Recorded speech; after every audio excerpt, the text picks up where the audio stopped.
السلام علیکم ورحمۃ اللہ وبرکاتہ۔ محترم دوستوں، بزرگوں اور ساتھیوں، میں افتخار سر چند ضروری معلومات آپ سے شیئر کر رہا ہوں۔ عبادات اور دعاؤں کی مقبولیت کے لیے اکل حلال یعنی حلال کمائی شرط ہے۔ پھر حلال کمائی سے حلال چیزیں خرید کر کھانا یہ ضروری چیز ہے۔ میں دیکھ رہا ہوں کہ بازار کی تقریباً 70% سے زیادہ چیزوں میں حرام اور ناجائز چیزوں کا استعمال ہوتا ہے، اور 90% سے زیادہ چیزوں میں کیمیکل کا استعمال ہوتا ہے۔ ہمارے حلق سے اترنے والا ہر نوالا حلال ہے یا حرام ہے، ناجائز ہے یا مشتبہ ہے، یہ معلوم کرنا ہر شخص پر فرض ہے۔ بازار میں ملنے والے biscuit, chocolate, ice cream, cake اور دوسرے تیار شدہ کھانے کی تمام پیکٹ چیزیں میں کیا ملا ہوا ہے، ہم کبھی اس پر غور نہیں کرتے۔ بچے ہی نہیں بلکہ بڑے بھی بغیر سوچے سمجھے اس کو کھاتے ہیں۔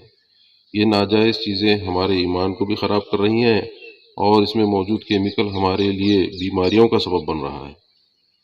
تیل، مرچی، نمک، ہلدی، چائے پتی وغیرہ بھی ان چیزوں میں جو ہم روزانہ استعمال کرتے ہیں، اپنے ہاتھوں heart attack, B P, sugar اور کینسر اور دیگر ایسی کئی بیماریوں میں ہم مبتلا ہو جاتے ہیں۔ کبھی ہم نے اس چیز پر غور کیا ہے؟ اس دور میں بھی کچھ کمپنیاں ہیں جو ہماری صحت کا خیال رکھتی ہیں اور حلال چیزیں بھی ہم کو مہیا کرتی ہیں۔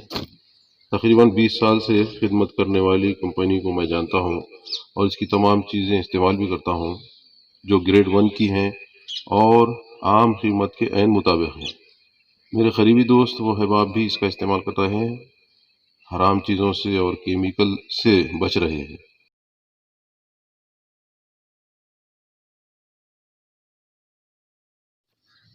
چند کوڈ جو ویڈیو میں نظر آ رہے ہیں، یہ کوڈ پیکٹ یا ڈبے کے اوپر اس کے فارمولے میں یعنی انگریڈینٹس میں لکھے ہوئے ہوتے ہیں۔